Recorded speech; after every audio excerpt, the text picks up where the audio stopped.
All in one நண்பர்கள் அனைவருக்கும் வணக்கம். இந்த வீடியோல டிடிடி ரிலேட்டடா லேட்டஸ்டான ஒரு இன்ஃபர்மேஷன் கிடைச்சிருக்கு. அது என்ன அப்படின்றத தான் பார்க்க போறோம். தரிசனம் போனோம் அப்படின்னா லட்டு அப்படின்ற ஒரு விஷயம் வாங்காம வரவே மாட்டோம். திருப்பதி லட்டு வழங்குறதுல புதிய மாற்றம் அப்படின்னு தேவஸ்தானம் ஒரு முக்கிய அறிவிப்பு வெளியிட்டு இருக்காங்க. அது என்ன மாற்றம் அப்படின்றத பத்தி தான் பார்க்க போறோம்.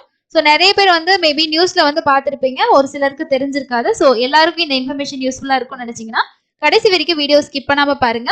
திருப்பதி ஏழுமலையான் கோவிலுக்கு வந்து சாமி கும்பிட்ட பின் லட்டு பிரசாதம் வாங்கி செல்லும் அனைவரின் வழக்கம். சாமி தரிசன வாய்ப்பு கிடைக்க தவறினாலும் கூட லட்டு பிரசாதம் வாங்கி செல்ல பக்தர்கள் தவறுவதே கிடையாது. அந்த அளவிற்கு ஏழுமலையான் லட்டு பிரசாதம் பக்தர்களிடையே மிகவும் முக்கியத்துவம் வாய்ந்த ஒரு விஷயமா இருக்கு. இந்த லட்டு பிரசாதம் வாங்கி செல்ல பக்தர்களுக்கு தேவஸ்தான நிர்வாகம் பிளாஸ்டிக் பைகள், துணி பைகள், பேப்பர் பைகள் ஆகியவற்றை விற்பனை செய்து வருகிறது. ஆனால் இனி பக்தர்கள் லட்டு பிரசாதம் வாங்கி செல்வதற்காக ஓலை பெட்டிகளை விற்பனை செய்ய தேவஸ்தான நிர்வாகம் வந்து முடிவு செஞ்சிருக்குது அப்படின்றதுதான் புதிய மாற்றமா கொண்டு வந்திருக்காங்க.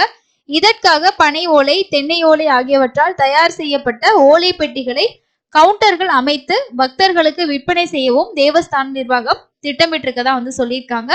இந்த பெட்டிகளானது 10 ரூபாய், 15 ரூபாய், 20 ரூபாய் ஆகிய விலைகளில் 3 அளவுகளில் ஓலை பெட்டிகள் பக்தர்கள் லட்டு வாங்கி செல்ல விற்பனை செய்யப்படும் என தேவஸ்தானம் முடிவு செய்துள்ளதாக நிர்வாக அதிகாரி தர்மா ரெட்டி அவர் வந்து செய்தியாளர் கிட்ட சொல்லியிருக்காரு.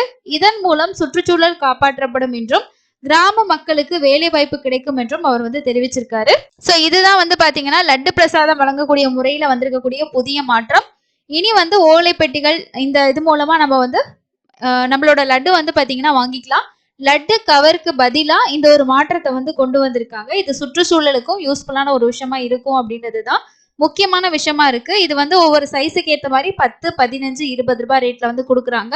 இதே போல மார்ச் 1ஆம் தேதியில இருந்து லட்டு கவுண்டர்ல ஒரு நபர் வந்து ஒரு வாரத்துக்கு எத்தனை முறை லட்டு வாங்குறாங்க அப்படின்றத கவனிக்கிறதுக்காக ஃபேஸ் ஐடென்டிபிகேஷன் சிஸ்டமும் வந்து பாத்தீங்கன்னா சோதனை அடிப்படையில வந்து நடைமுறைப்படுத்திட்டு இருக்காங்க.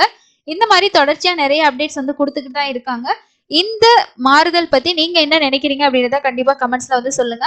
இந்த நடைமுறையானது வரவேற்கத்தக்கதா, உங்களுக்கு யூஸ்ஃபுல்லா இருக்குமா அப்படின்றதையும் மறக்காம சொல்லுங்க. கண்டிப்பா லேட்டஸ்டா வரக்கூடிய எல்லா அப்டேட்டுமே நம்ம ஷேர் பண்ணிட்டு இருக்கோம். நம்ம சேனல்ல வரக்கூடிய பதிவுகள் உங்களுக்கு யூஸ்ஃபுல்லா இருக்கும்னு நினைச்சீங்கன்னா சேனலுக்கு சப்ஸ்கிரைப் பண்ணி சப்போர்ட் பண்ணுங்க. இன்னொரு பயனுள்ள பதிவுல சந்திக்கலாம். தேங்க்யூ.